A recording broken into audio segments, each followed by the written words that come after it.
A sickening silence fell over Il Giardino Privato as the tiny French bulldog puppy went limp on the white linen tablecloth. Enzo Bellini's tattooed hand froze mid-stroke on Piccolo's fur, his blood running cold.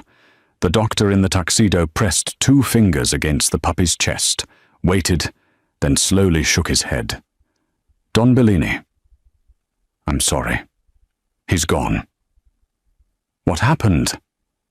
At that exact moment, Isabella Romano, who hadn't spoken to another human being in 8 months and never entered buildings with more than one exit, suddenly abandoned every survival instinct she'd developed on the streets.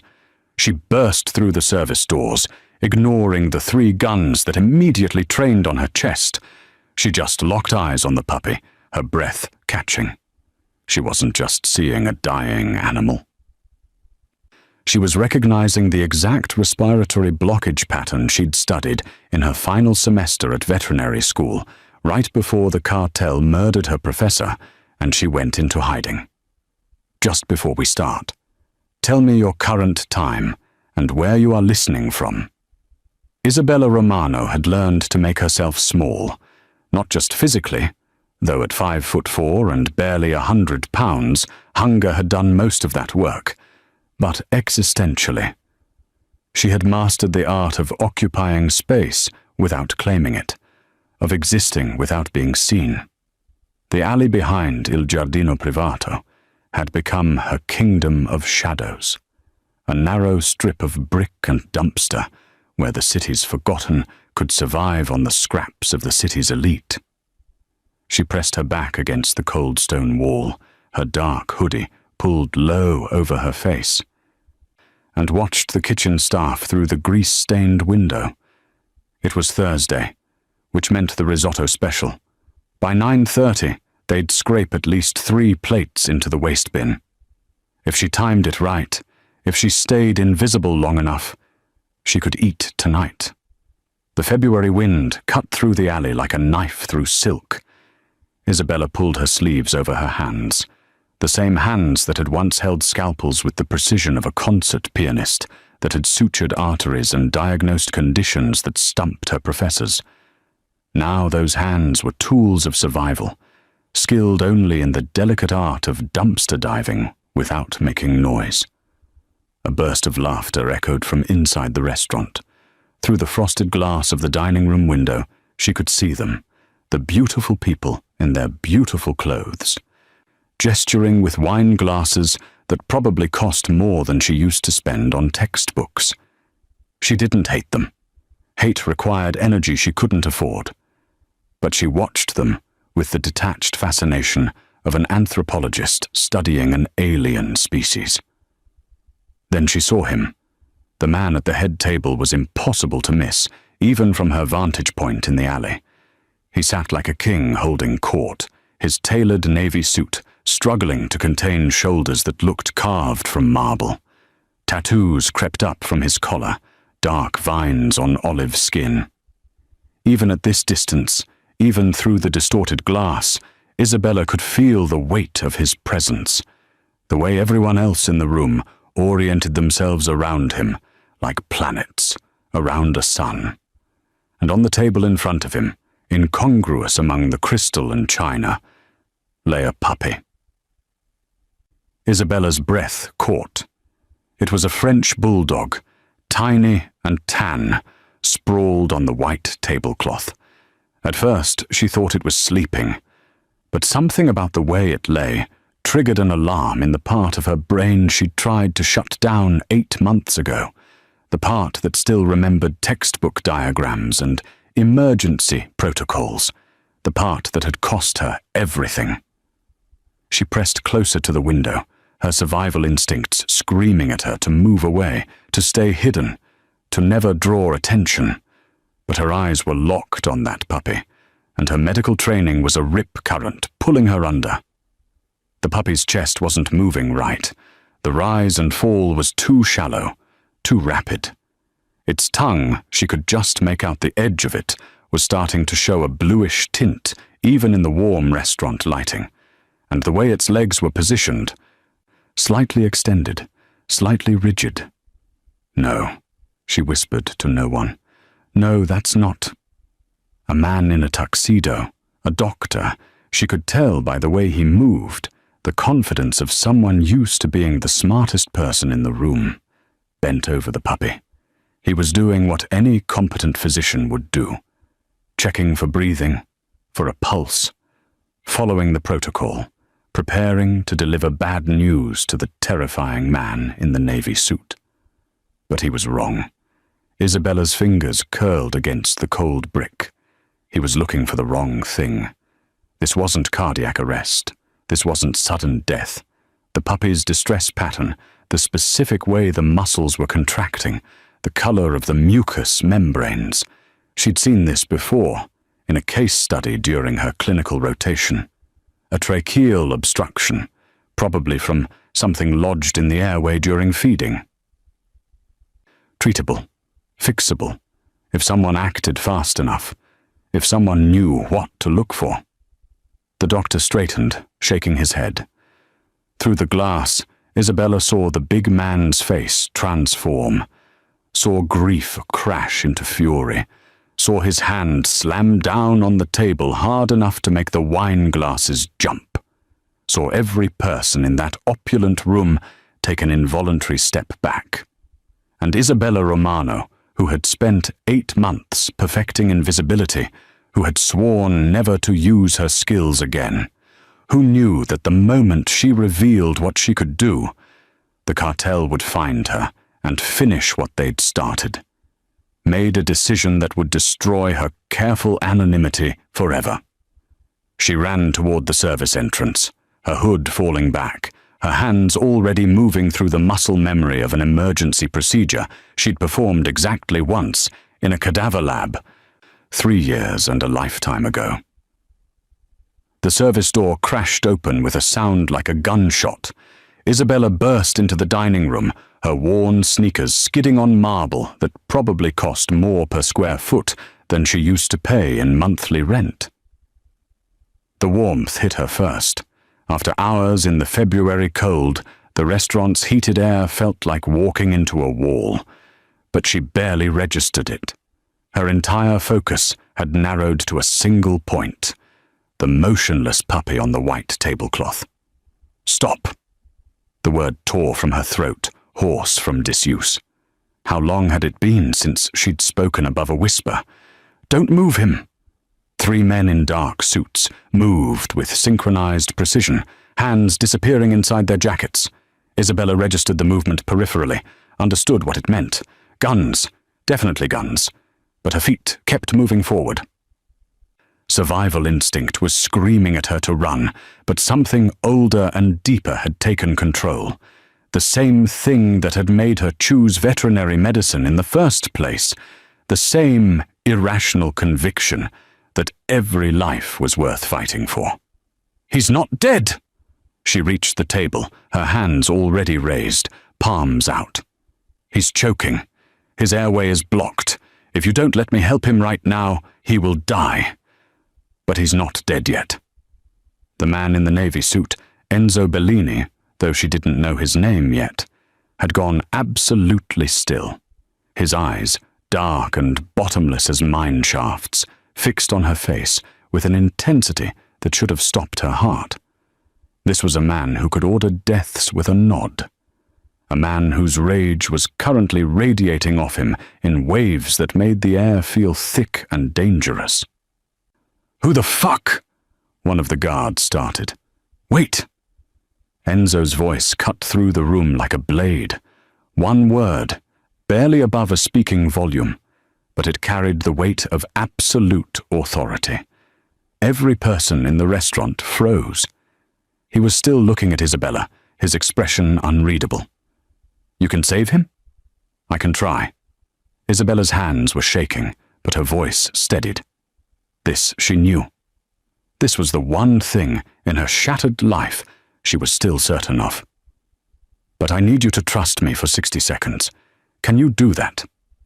Something flickered behind Enzo's eyes. Calculation, maybe. Or the desperate hope of a man watching the only thing he loved slip away. He nodded once, sharp and decisive, then swept his arm across the table. Wine glasses, silverware, a crystal decanter. Everything crashed to the floor in an explosion of sound and liquid. The tablecloth remained, and on it, the dying puppy. Isabella didn't hesitate. She moved to the table, her trained eye taking in details the others had missed. The puppy's gums were cyanotic, definitely oxygen deprivation. The chest was moving, but the breaths were getting shallower. Minutes, maybe seconds left. Her hands found the puppy's small body, feeling for the anatomical landmarks she'd memorized years ago. French bulldogs have compressed airways, she said, partly to herself, partly to the room full of dangerous men watching her every move. Brachycephalic syndrome. It makes them prone to obstruction. Something got lodged. Food, probably. And with their anatomy, standard intervention won't work. She positioned her fingers on either side of the puppy's throat, feeling for the specific pressure points. This was the maneuver she'd studied in her advanced emergency procedures class, the one her professor had called the nuclear option, because it was high risk and high reward. One wrong move and she could crush the trachea. But without intervention, the puppy had minutes at best. "What are you doing?" The doctor in the tuxedo stepped forward, his professional pride clearly wounded. "You can't just..." "I'm doing a modified Heimlich combined with a mandibular thrust and direct tracheal massage." Isabella's fingers moved with precision that surprised even her. Muscle memory, it turned out, didn't fade even after months of disuse. The obstruction is too far down for standard abdominal thrusts, and the breed's anatomy requires... There. She felt it. The tiny shift, the give. Her fingers applied pressure in a specific sequence. Up, forward, compress, that she'd practiced on models but never on a living animal. The puppy's body convulsed once, hard. Isabella tilted its head, opened the mouth, and swept her finger through the airway. A small piece of filet mignon, barely chewed, came away on her fingertip. For a heartbeat, nothing happened. The room held its collective breath. Isabella's hands moved to the puppy's chest, ready to start compressions, ready to breathe life back into... The puppy gasped, a harsh rattling sound that was the most beautiful thing Isabella had ever heard. Its chest expanded, contracted, expanded again. The blue tinge started to fade from its gums. Its eyes fluttered open, unfocused and confused, and it made a small, bewildered whimper. The room exploded with sound, shocked exclamations, someone's prayer in Italian, the doctor's stammered disbelief. But Isabella only heard silence because she was looking at Enzo Bellini, and Enzo Bellini was looking at her, not with anger, not with suspicion, with something that looked almost like reverence, like she'd just performed not a medical procedure but a miracle. His hand moved slowly, almost reverently, to stroke the puppy's head. The small animal immediately tried to lick his fingers, its tail attempting a weak wag. "How did you—" Enzo's voice was rough, almost broken. "Who are you?" And Isabella realized, with a cold rush of terror, what she'd just done. She'd revealed herself. She'd used skills that only a handful of people possessed. She'd made herself visible, memorable, remarkable. In a room full of people with smartphones and connections and the resources to ask questions, the cartel would know within days, maybe hours. "I'm nobody," she whispered, and then she ran. She shoved past the stunned guards, past the gaping diners, back through the service entrance. Behind her, she heard Enzo's voice, sharp with command. "Stop her! Don't hurt her! Just stop her!" But Isabella had spent 8 months learning every escape route in this neighborhood. She hit the alley at full speed, her hood pulled up, her heart hammering against her ribs. She'd saved a life tonight, and in doing so, she might have just signed her own death warrant. Isabella didn't stop running until her lungs burned and her legs threatened to give out beneath her. She ended up in the old industrial district, 3 miles from Il Giardino Privato, collapsed behind a rusted dumpster that reeked of motor oil and rot. Her breath came in ragged gasps that misted in the frigid air. She pulled her knees to her chest and tried to stop shaking. What had she done? What had she been thinking? She hadn't been thinking. That was the problem. She'd seen a dying animal, and 8 months of carefully constructed invisibility had evaporated like steam. All those hours of training, all that instinct her professors had praised, it had overridden every survival mechanism she'd built since the day she watched cartel soldiers put 3 bullets in Dr. Ramirez's chest because he'd made the mistake of treating a federal informant. Her hands were still trembling. She could feel the phantom sensation of the puppy's throat under her fingers, the precise moment when the obstruction had given way. She'd saved him. She knew she had, and now she was going to die for it. The Bellini family. Even Isabella, who'd spent the better part of a year living under society's radar, knew that name. Everyone in the city knew that name.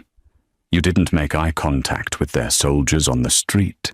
You didn't ask questions when businesses suddenly changed ownership overnight. You definitely didn't burst into their private dinners and put your hands on their property, even to save it. They would find her. Men like Enzo Bellini didn't leave loose ends. She'd seen his face, been in his inner sanctum, witnessed his vulnerability. How long did she have? A day? Hours? Isabella forced herself to her feet. She needed to move. Her usual sleeping spot behind the abandoned library was compromised. She'd mentioned the neighborhood to a street kid last week, and information had a way of traveling. She'd have to find somewhere new, somewhere they'd never think to look, somewhere that didn't exist in a city that Enzo Bellini owned. 3 blocks away, in the back of a black Mercedes idling outside Il Giardino Privato, Enzo Bellini stared at his phone with the intensity of a man trying to move objects with his mind. Piccolo was curled in his lap, breathing steadily now, occasionally making small, contented sounds that twisted something in Enzo's chest. "Anything?" he asked, without looking up. Marco, his head of security, shifted uncomfortably in the driver's seat. "Boss, we've got nothing. No cameras caught her face clearly. The hood blocked most angles. She didn't touch anything we could lift prints from. It's like she's done this before." "Done what?" "Vanished?" Enzo's fingers curled into a fist. "She's not a ghost, Marco. She's a woman. A woman who knew exactly how to save my dog when a licensed physician pronounced him dead. That kind of knowledge doesn't come from nowhere. We're checking veterinary schools, medical programs." "Faster." Enzo's voice dropped to the dangerous register that made seasoned soldiers nervous. "I want every resource we have on this, every contact, every favor owed. I want her found by morning." Marco hesitated. "Boss, with respect. Why?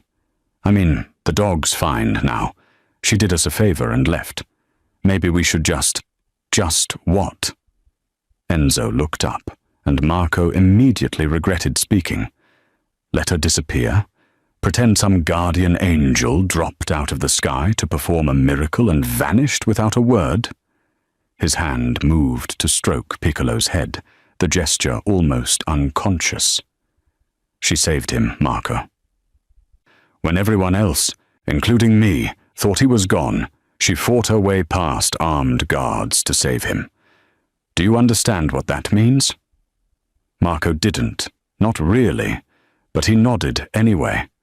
"It means I owe her a debt." Enzo's voice carried the weight of old-world conviction, the kind of code that predated law and outlasted governments. "A life debt. My family's life. That debt doesn't get ignored. It doesn't get written off because it's inconvenient. What if she doesn't want to be found? Then she's running from something. Enzo's eyes narrowed. And if she's running, she needs protection she clearly doesn't have. Look at her, Marco. Did you see her clothes? Her face? That woman is living on the streets. She has skills that should make her invaluable, and instead, she's hiding in alleys. That doesn't happen by choice. Marco pulled out his tablet, already pulling up surveillance footage from surrounding blocks.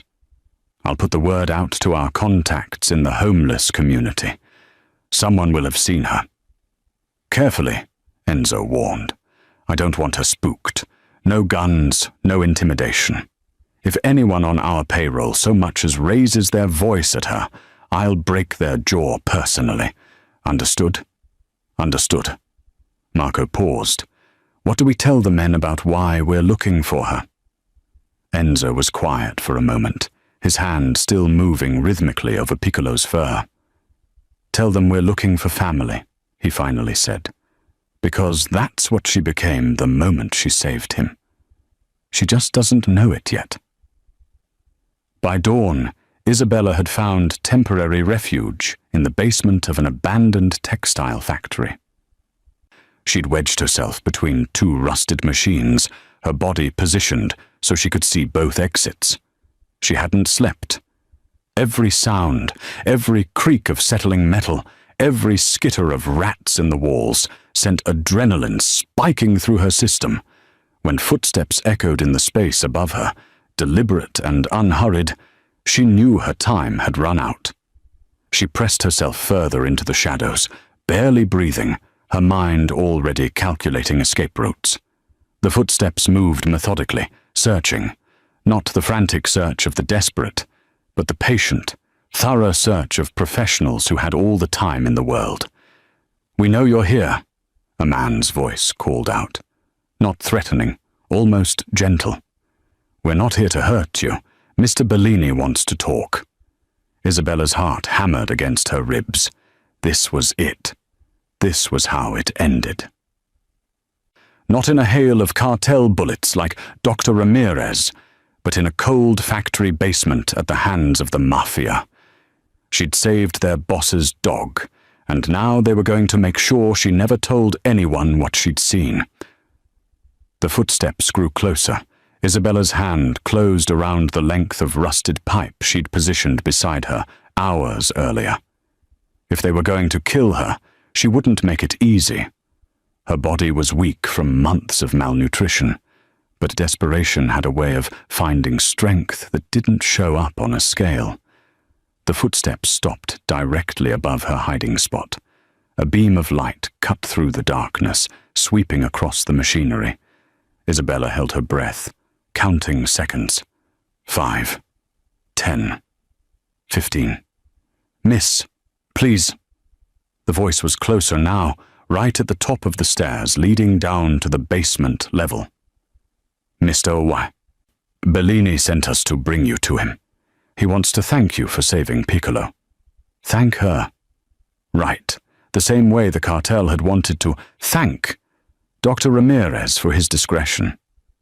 Isabella's fingers tightened on the pipe. She knew how these things worked. You didn't thank witnesses, you eliminated them. The beam of light found her. There, don't move. Isabella moved. She exploded from her hiding spot, swinging the pipe in a wide arc that connected with the flashlight, sending it spinning across the concrete floor.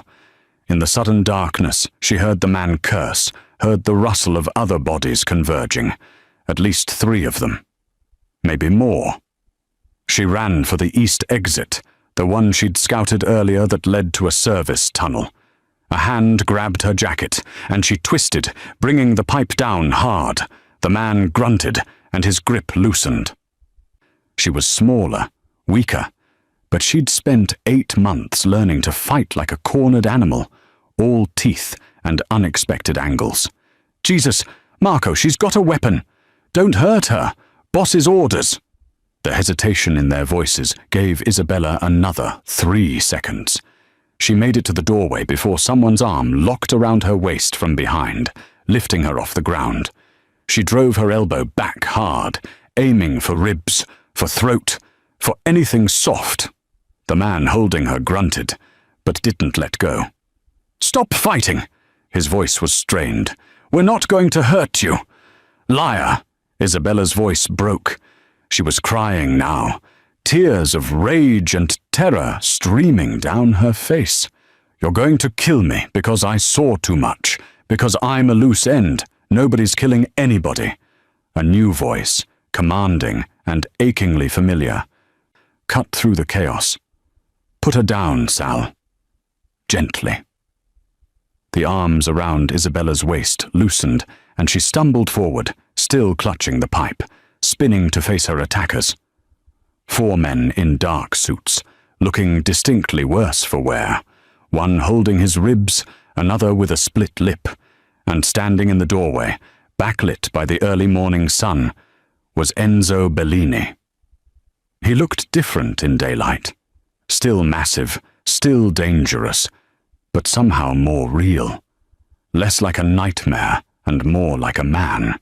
He held Piccolo in the crook of one arm, the puppy's tail wagging happily, completely oblivious to the violence his presence had catalyzed. "You!" Isabella's voice was raw. "Stay back." Enzo raised his free hand slowly, palm out, the same gesture she'd used in the restaurant when she'd approached his table. "I'm staying back. But I need you to listen to me for 2 minutes. Can you do that?" "Why should I?" "Because you saved his life." Enzo nodded down at Piccolo. "And in my world, that means something. It means I owe you a debt that can't be paid with money or threats or bullets. It means you're under my protection, whether you want it or not." Isabella laughed, a broken sound that echoed in the cavernous space. "Protection? From you?" "No." Enzo's voice softened. "From whoever you're running from." The words hit Isabella like a physical blow. She felt her grip on the pipe waver. "I don't know what you're talking about. You don't live in alleys because you want to." Enzo took one careful step forward. Piccolo made a small sound, and his tail wagged harder, like he recognized Isabella. "You don't hide your face because you're shy. You don't have skills that could make you invaluable and choose to starve instead. Someone hurt you. Someone's looking for you.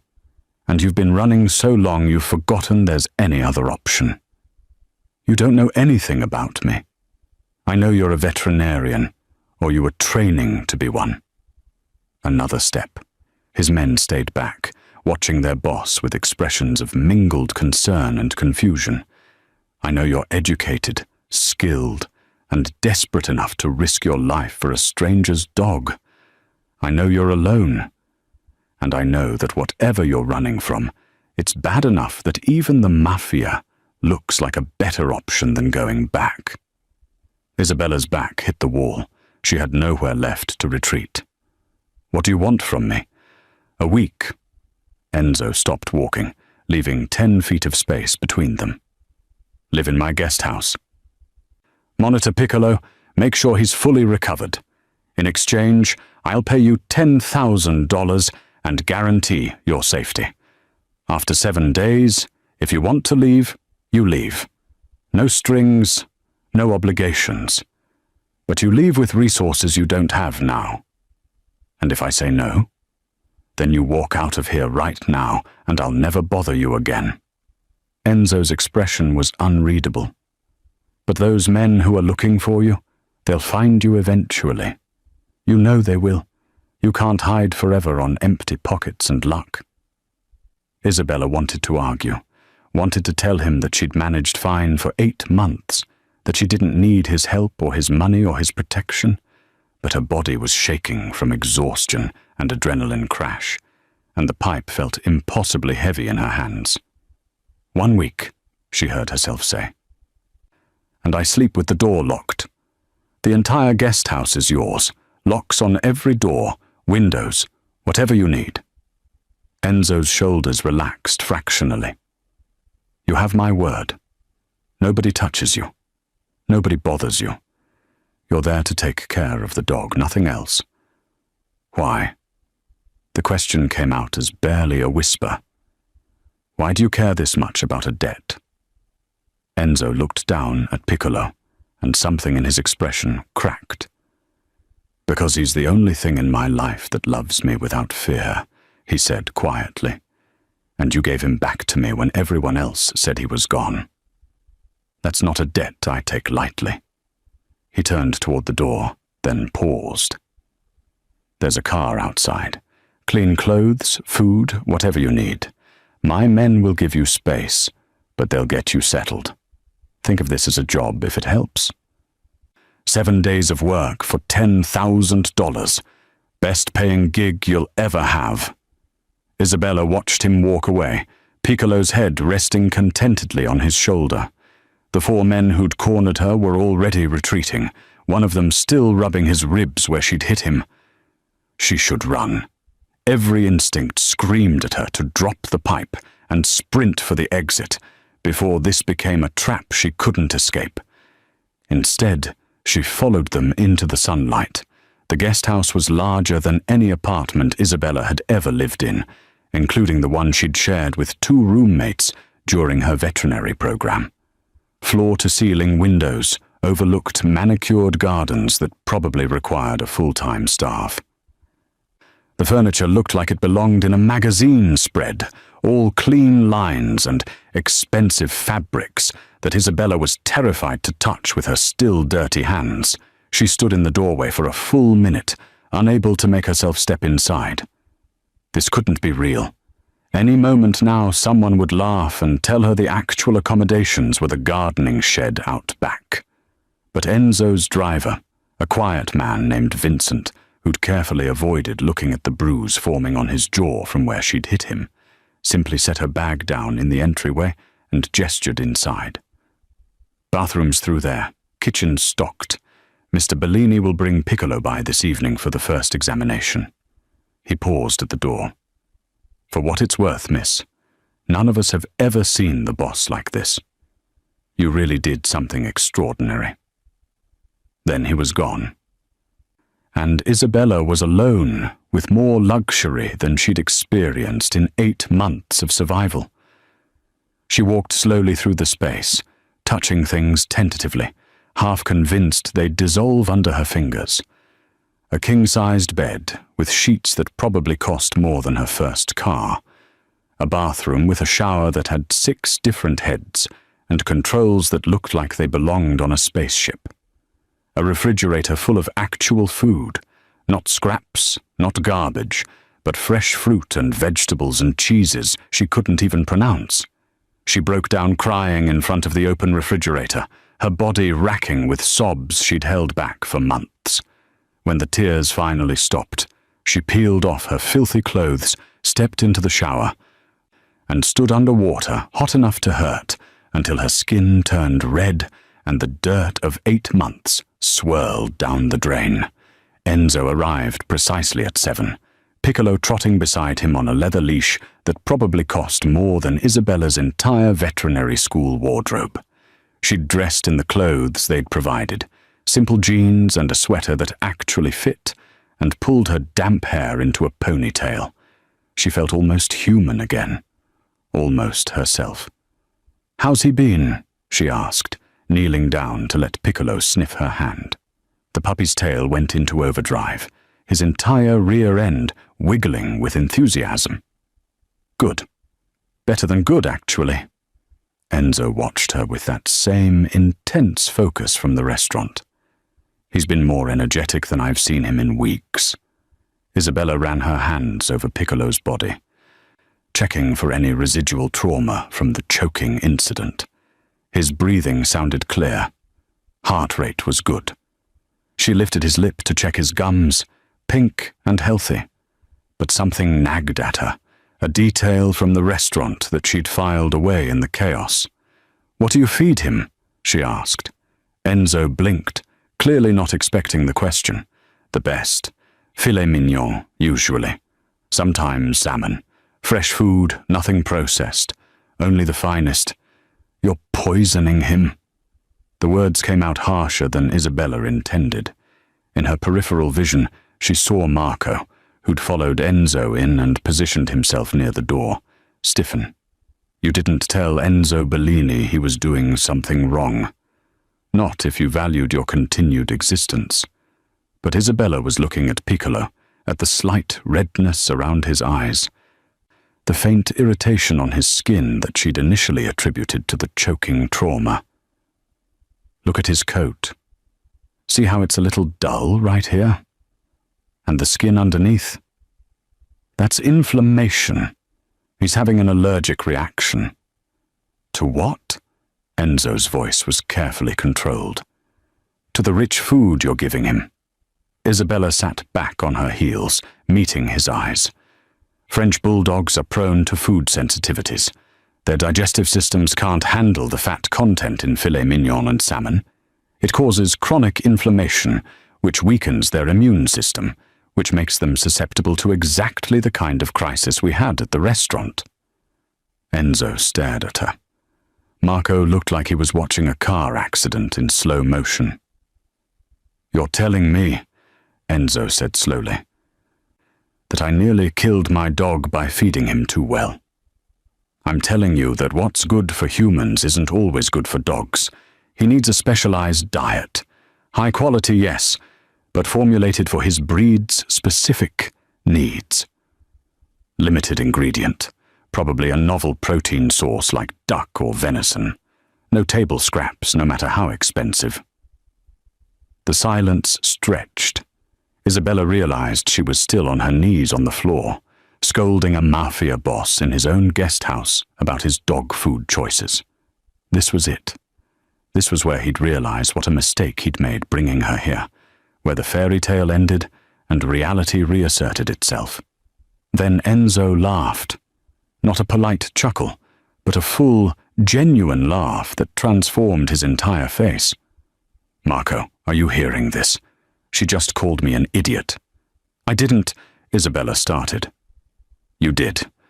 And you're right." Enzo knelt down beside her, close enough that she could smell his cologne, something expensive and cedar-scented. He scratched Piccolo behind the ears, his expression softening in a way that made him look almost vulnerable.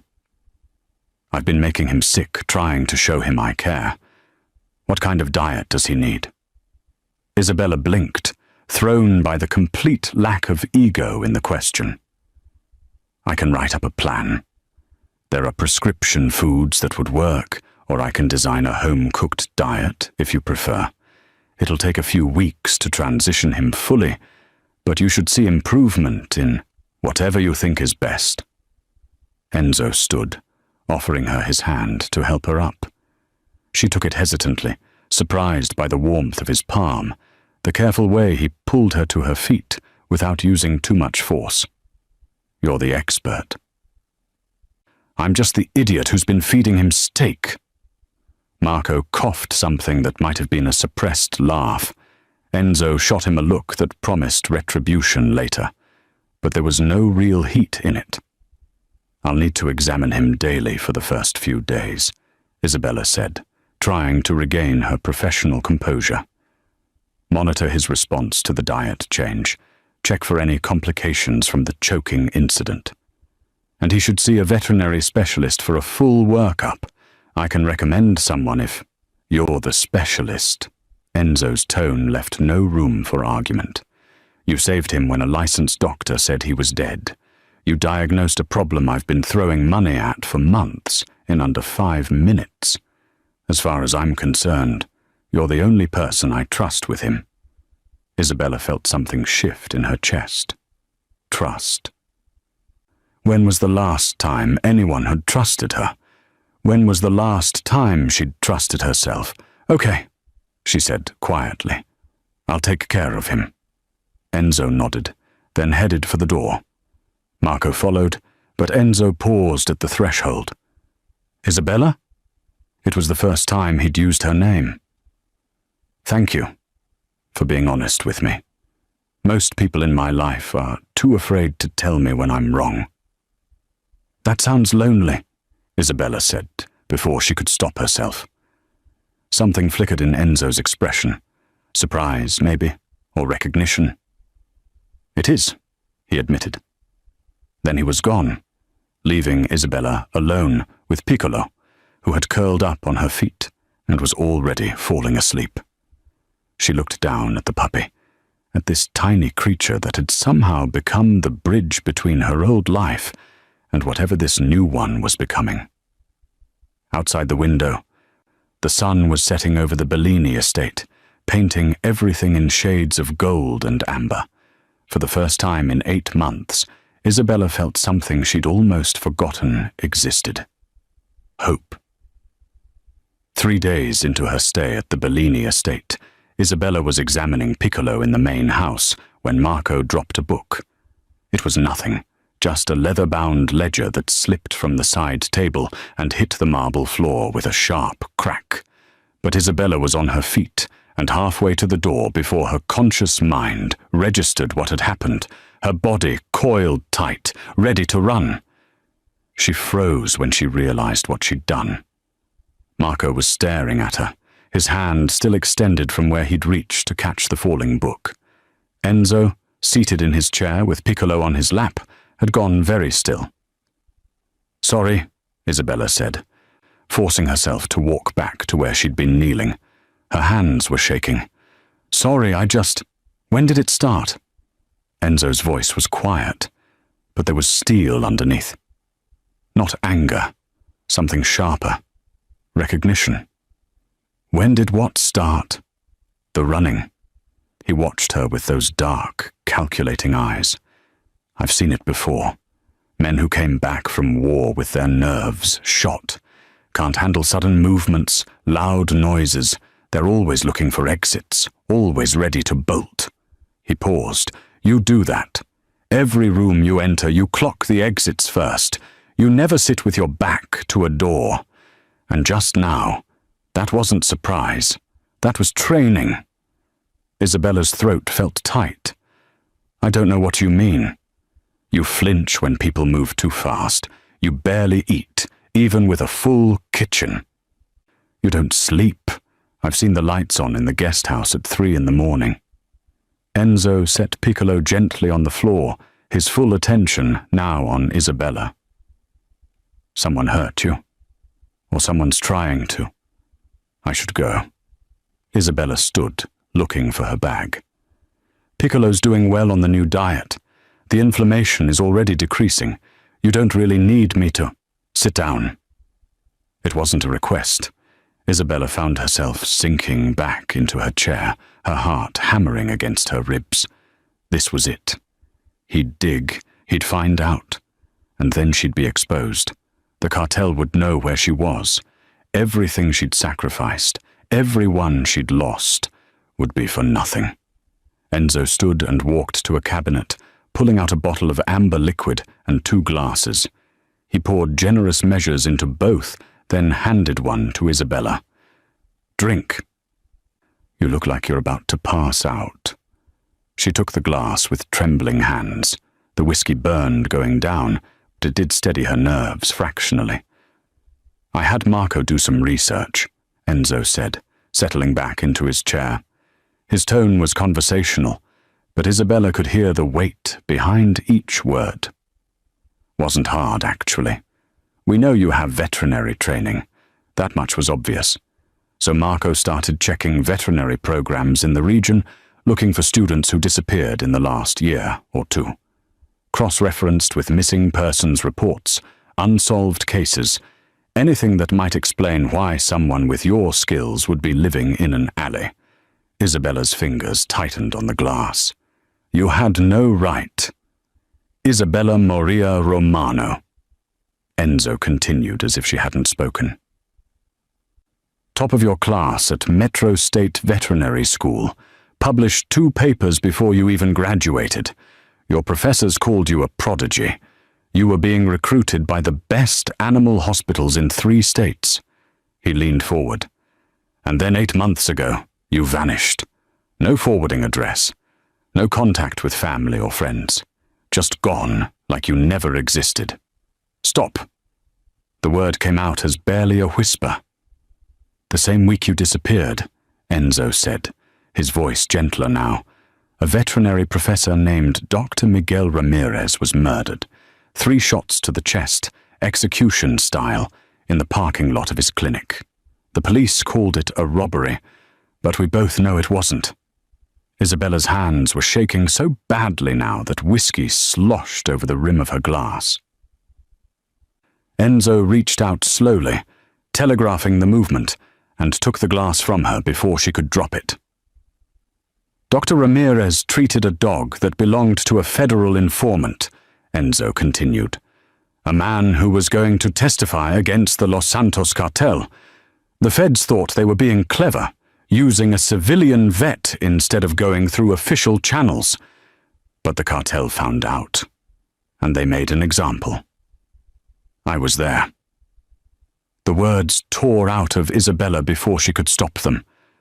"I was doing a rotation at his clinic. I saw them come in. I hid in the supply closet, and I watched through the door crack while they—" Her voice broke. "He begged them. He told them he didn't know anything, that he'd just treated a sick animal. They shot him anyway." The room was silent, except for Isabella's ragged breathing. Marco had disappeared at some point, giving them privacy. Piccolo had wandered over and was pressing his small, warm body against Isabella's leg. "They saw you," Enzo said. It wasn't a question.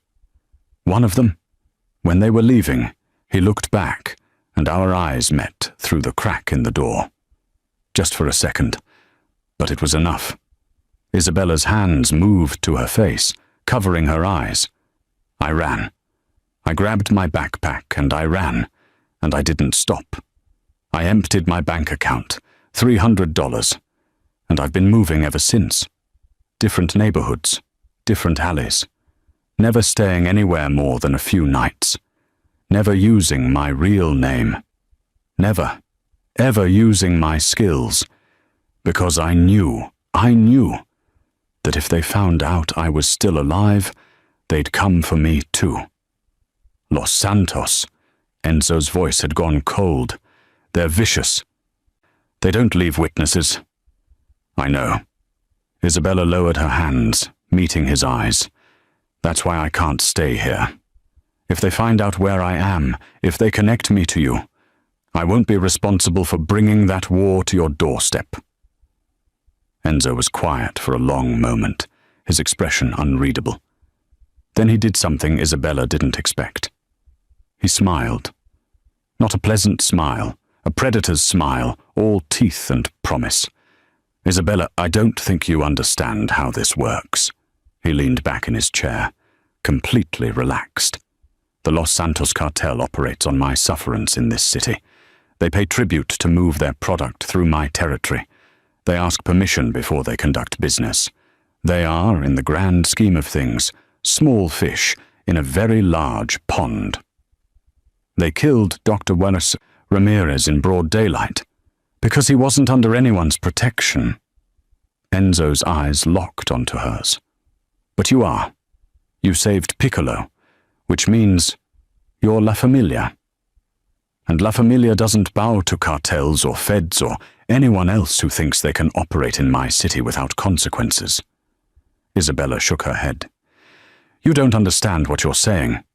These people are about to learn a very important lesson about the cost of threatening what's mine."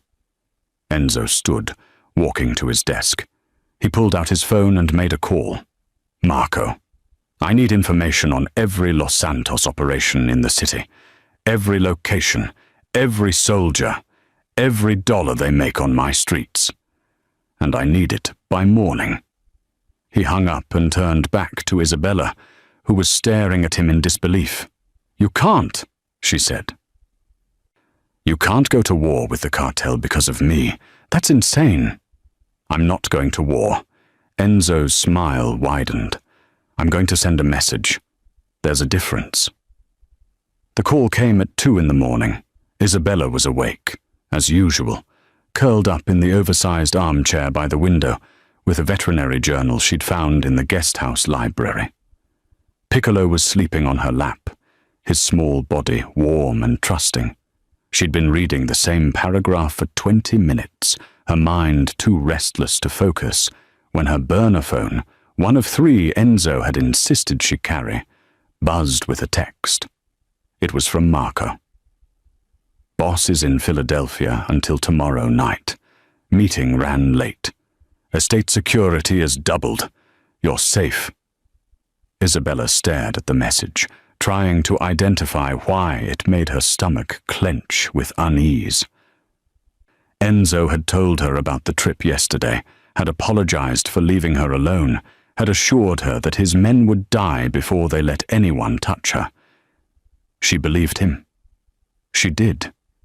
But 8 months of survival had taught her that safety was an illusion, and the moment you believed in it was the moment you died. She set the phone down and went back to her journal, but the unease wouldn't leave. Piccolo stirred in her lap, lifting his head with a soft whine. His ears were pricked forward, alert in a way that made Isabella's pulse quicken. "What is it, boy?" she whispered, stroking his head. "What do you hear?" The estate was too quiet. That was the problem. Isabella had grown accustomed to the ambient sounds of Enzo's world, guards changing shifts, the distant murmur of voices, the occasional car engine. But now there was nothing. Just a silence so complete it felt like pressure against her eardrums. She stood carefully, setting Piccolo on the chair. Her hand moved automatically to check the exits, front door, back door, the window in the bedroom that she'd tested on her first night to make sure it opened. Her phone was in her pocket. The small knife Marco had given her. Just in case, he'd said, though they both knew what a knife would do against cartel soldiers, was tucked in her waistband. Isabella moved to the front window and peered through the curtains. The floodlights that normally illuminated the grounds were dark, all of them. Her breath caught. That wasn't a power outage. The lights in the main house were still on, visible through the trees. Just the perimeter security was down. Her phone buzzed again. Another text from Marco. "Stay inside. Lock everything. Don't open the door for anyone." Isabella's hands were already moving, checking locks, pulling curtains closed. Piccolo was at her heels now, sensing her fear, his tail down. She scooped him up and moved to the bedroom, the most defensible room in the guest house. Only one entrance, reinforced door, window with a clear view of the tree line. She was halfway across the living room when the power died. Complete darkness swallowed the guest house. Isabella froze, her heart hammering so hard she could feel it in her throat. This wasn't a precaution. This was an attack. Through the window she saw them, shadows moving between the trees, at least 6 of them, spreading out in a coordinated pattern that spoke of military training. They weren't Enzo's men. His soldiers moved differently, with the casual confidence of people on their own territory. These men moved like hunters, low and fast and utterly silent. Los Santos had found her. Isabella's mind raced through options, discarding them as fast as they appeared. She couldn't run. They'd have the perimeter covered. She couldn't fight. 6 armed men against 1 woman with a pocket knife and a puppy. She couldn't call for help, because whoever had cut the power had probably jammed cell signals too. And even if she could get through, Enzo was 200 miles away, and his men were... Where were his men? Marco had said security was doubled, but Isabella hadn't seen a single guard since the lights went out. Either they'd been neutralized or one of them had let the cartel in. The thought hit her like ice water. A mole. Someone in Enzo's organization who'd sold her location to Los Santos for God knew what price. Someone who'd waited until Enzo was away, until the estate was vulnerable. Someone who was about to watch her die. Isabella grabbed her phone with shaking hands. No signal, just as she'd feared. But the burner had one feature Marco had insisted on, an emergency beacon that transmitted directly to Enzo's security network, even without cell service. She activated it, praying someone was monitoring, knowing that even if they responded immediately, it would be too late. The sound of breaking glass came from the main house. Not the guest house. They were hitting Enzo's residence first, probably looking for her there. She had minutes, maybe seconds. Piccolo whimpered in her arms. Isabella pressed her face against his soft fur, breathing in his puppy smell, and made a decision. She couldn't save herself, but she could save him. She moved quickly to the bedroom, opened the window as quietly as she could manage. The trees were close here, providing cover. She kissed Piccolo's head once, then pushed him through the window onto the soft grass below. He looked up at her, confused, starting to bark. "Run," she whispered. "Go find Marco. Go!" Piccolo hesitated. Then his instincts kicked in, and he bolted for the trees, his small form disappearing into the shadows. Isabella watched until she couldn't see him anymore, relief and terror warring in her chest. At least one of them would survive this. The front door of the guest house exploded inward. Not picked or forced, blown with enough explosive to rip the lock clean off. Isabella spun, the knife suddenly in her hand, though she didn't remember drawing it. A man stepped through the smoke, backlit by moonlight, a rifle in his hands. Isabella Romano. His accent was thick, South American. "You've led us on quite a chase, Pequeña, but the running stops tonight." Two more men entered behind him, spreading out to cut off any escape. Isabella backed toward the bedroom, her mind calculating distances, angles, impossibilities. The window was still open behind her. She could jump, try to run, probably make it 10 feet before they shot her in the back. Or she could fight and buy time. Time for Marco to respond to the beacon.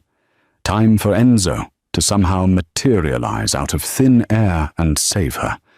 Time for a miracle she knew wasn't coming. "Dr. Ramirez sent his regards," the man said, raising his rifle. "Oh, wait. No, he didn't. Because we put 3 bullets in him, just like we're about to—" The shot came from outside, not from the cartel soldiers, from the darkness beyond the blown door.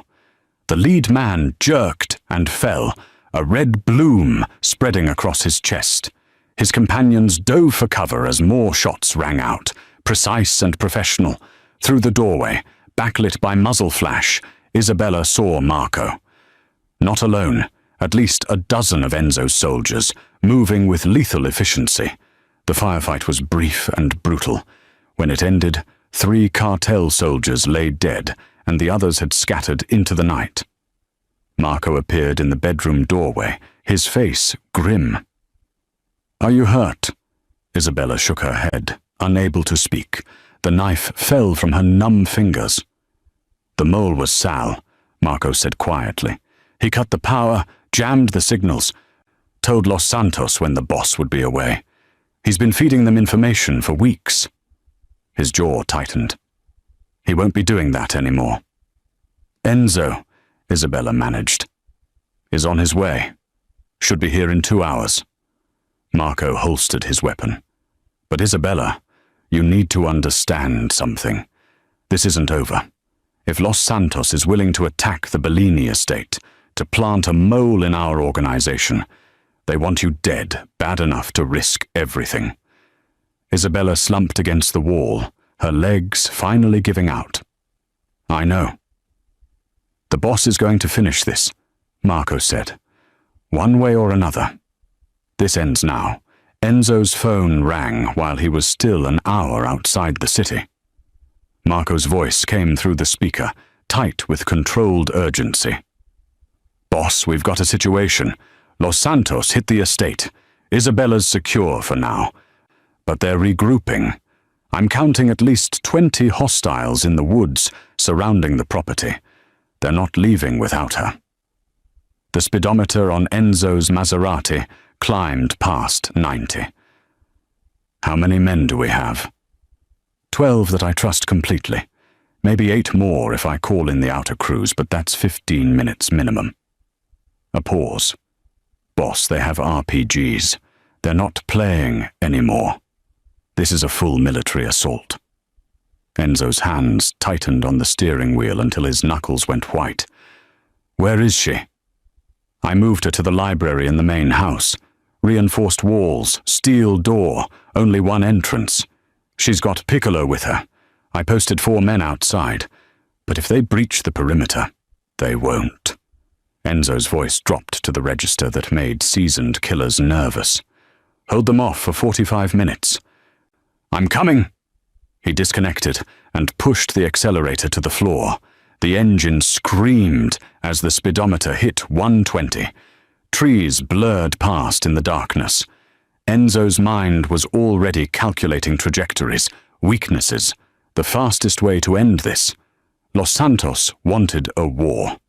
They were about to learn what that actually meant. Isabella pressed her back against the library's mahogany shelves. Piccolo clutched to her chest.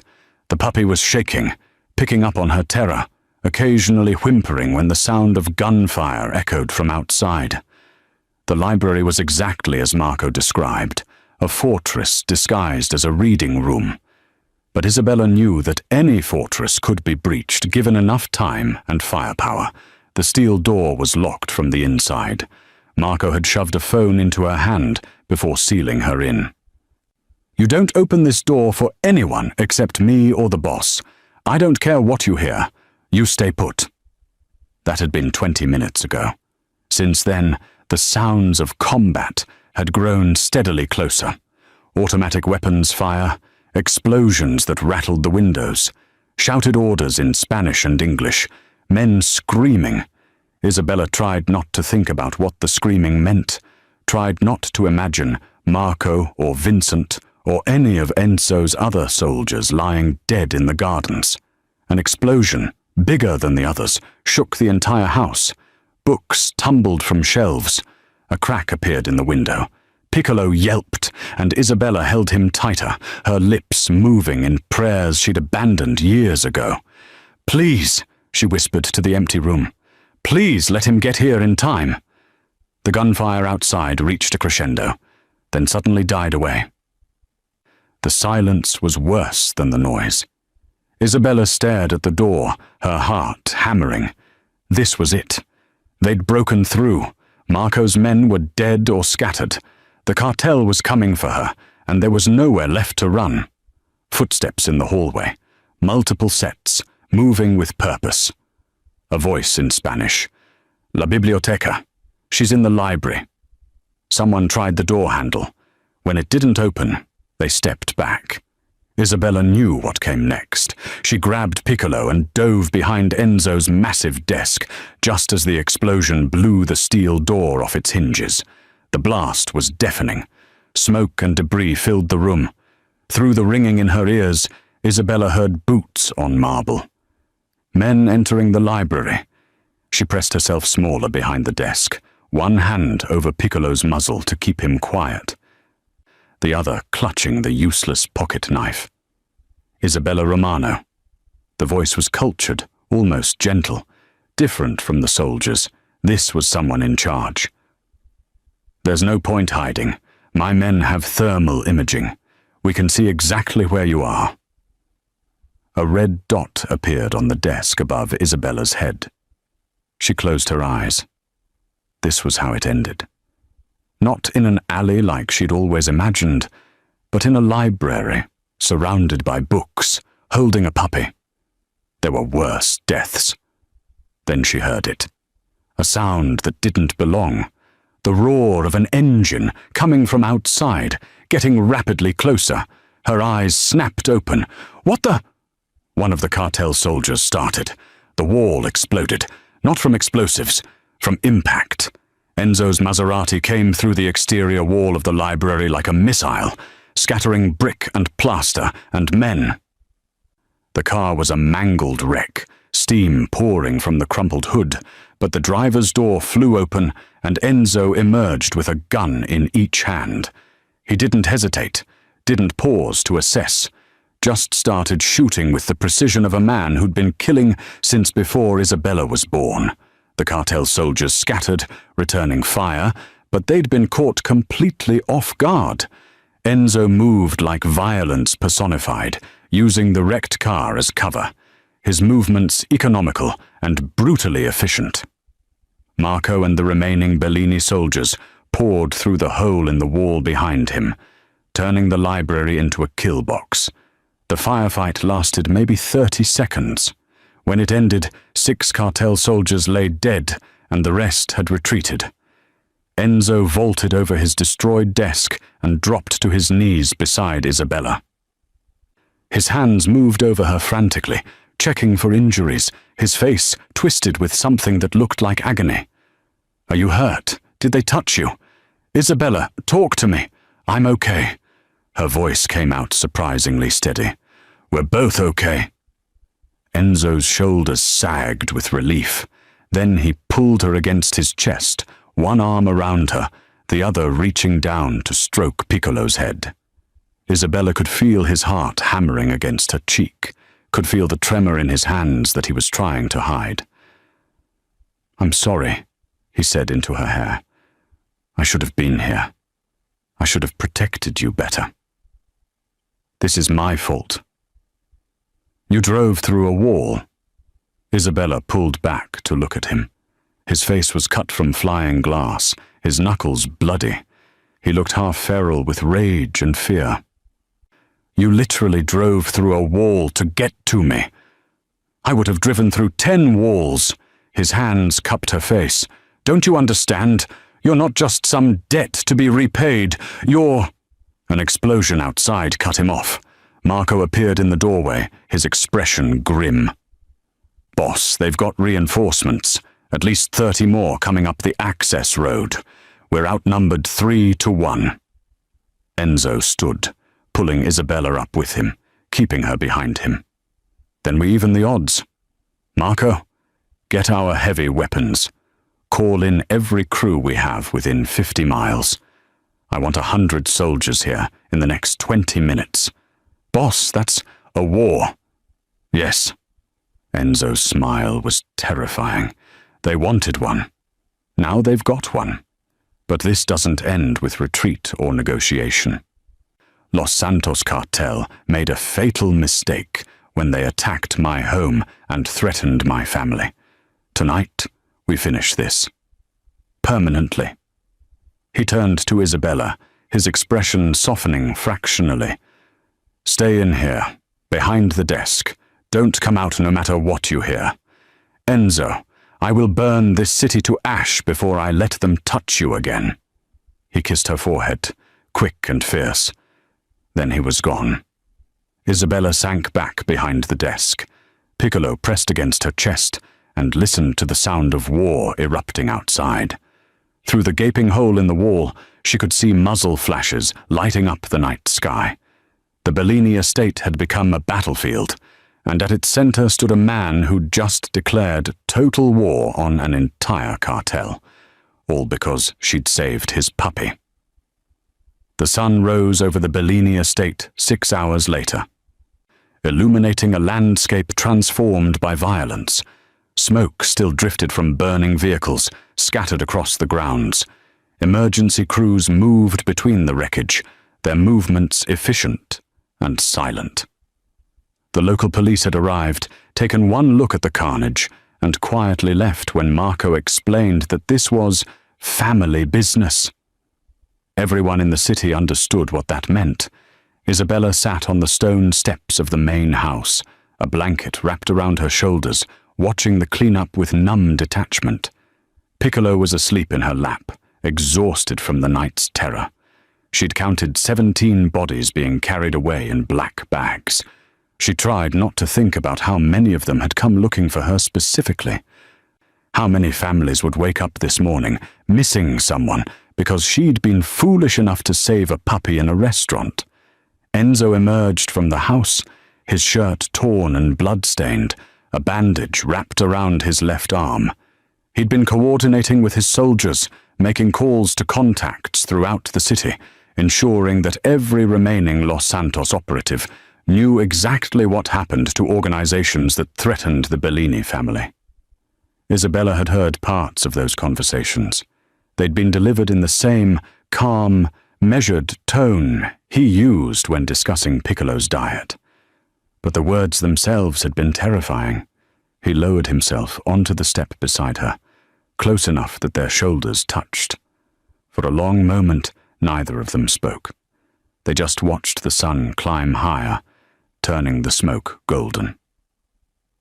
"It's over," Enzo finally said. "Los Santos's leadership is dead. The survivors are scattered. The ones who aren't in body bags are in hiding, and they'll stay there if they're smart." He paused. "Marco intercepted communications. They're pulling out of the city entirely. They know they can't win this." Isabella's voice was barely a whisper. "How many of your men died?" 3. The number sat heavy between them. "Vincent. Sal, the traitor, but he was still one of mine. And Tommy, who was 23 and just got engaged last month." Enzo's jaw tightened. "Their families will be taken care of. Their deaths won't be forgotten. They died because of me. They died protecting family." Enzo turned to look at her. "That's what they signed up for. That's the choice they made. You don't get to carry that guilt." "Don't I?" Isabella's laugh was bitter. "I should have kept running. I should have never stopped in that alley, never looked through that window, never saved Piccolo." Enzo gestured to the puppy sleeping peacefully in her arms. "Never showed me that there are still people in this world who act out of compassion instead of calculation.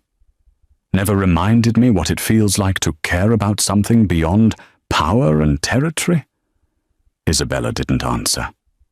She couldn't. The tears she'd been holding back all night finally spilled over, silent and unstoppable. Enzo pulled her against his chest, one hand cradling her head, the other careful not to disturb the sleeping puppy. "Listen to me," he said quietly. "What happened tonight wasn't your fault. It was the fault of men who thought they could take what they wanted without consequences. Men who forgot that some things in this world are sacred. You reminded me what those things are." "I'm not sacred," Isabella said against his shirt. "I'm just a person who made a mistake 8 months ago and has been paying for it ever since. You witnessed a murder and refused to stay silent. You saved a life when everyone else said it was hopeless. You fought back when cornered instead of giving up." Enzo pulled back enough to meet her eyes. "Those aren't mistakes, Isabella. That's integrity. That's courage. That's exactly the kind of person who belongs in La Familia." The words hung in the air between them. La Familia. Family. Not in the biological sense, but in the way that mattered in Enzo's world. The bonds that were chosen, that were forged in blood and loyalty and trust. "I don't understand," Isabella said. Enzo stood, pulling her gently to her feet. Piccolo stirred but didn't wake. Around them, Enzo's soldiers had gathered. Marco, the remaining guards, the reinforcements who'd arrived during the battle. At least 40 men, all watching their boss with expressions of curiosity and respect. "Isabella Romano," Enzo said, his voice carrying across the grounds, "saved my life by saving the life of the one thing I love most in this world. She did this at great personal risk, asking for nothing in return. She has been hunted, threatened, and attacked, and through it all she has shown strength and grace that humbles me." He paused, his eyes scanning his assembled soldiers. "From this moment forward, she is La Familia. My family. Under my protection. Anyone who threatens her threatens me directly. Anyone who harms her will answer to me personally. This is not a request or a suggestion. This is law." The soldiers nodded, some placing fists over their hearts in acknowledgement. Marco stepped forward, offering Isabella a slight bow that felt almost ceremonial. "Welcome to the family, Dr. Romano." Isabella looked at the faces surrounding her, hard men who'd just fought a small war in her defense, who were now treating her with a deference that felt surreal. Then she looked at Enzo, at the fierce protectiveness in his expression, the promise written in every line of his body. "I don't want to be helpless anymore," she said quietly. "I don't want to hide or run or be afraid every time someone moves too fast. If I'm staying, if I'm really part of this family, then I need to contribute something more than just taking care of Piccolo." A smile tugged at Enzo's lips. "What did you have in mind? You have soldiers who get hurt, who need medical attention they can't get at hospitals without answering questions." Isabella straightened her shoulders, feeling something shift inside her. The scared, running woman falling away to reveal someone stronger underneath. "I'm a trained veterinary surgeon, but anatomy is anatomy. I can set bones, suture wounds, manage trauma. Let me be useful. Let me help protect the family that's protecting me." Enzo's smile widened into something that looked almost like pride. "Dr. Romano, the Bellini family would be honored to have you as our chief medical officer." He glanced at Marco. "Set up a proper clinic in the East Wing, full surgical equipment, whatever she needs. And I still take care of Piccolo," Isabella added, looking down at the puppy who'd started this entire chain of events. "He's my patient, my responsibility." "He's our responsibility now," Enzo corrected gently. "Everything in this family is shared. The burdens, the joys, the small French bulldogs with food allergies." Isabella laughed, surprised that she still could after the night they'd had. Piccolo woke at the sound, his tail immediately wagging, his tongue reaching up to lick her chin. She scratched behind his ears and felt something she hadn't experienced in 8 months finally settle in her chest. Safety. Belonging. Home.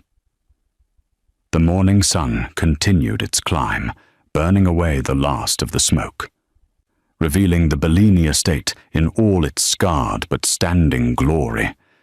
There would be repairs to make, wounds to heal, funerals to attend.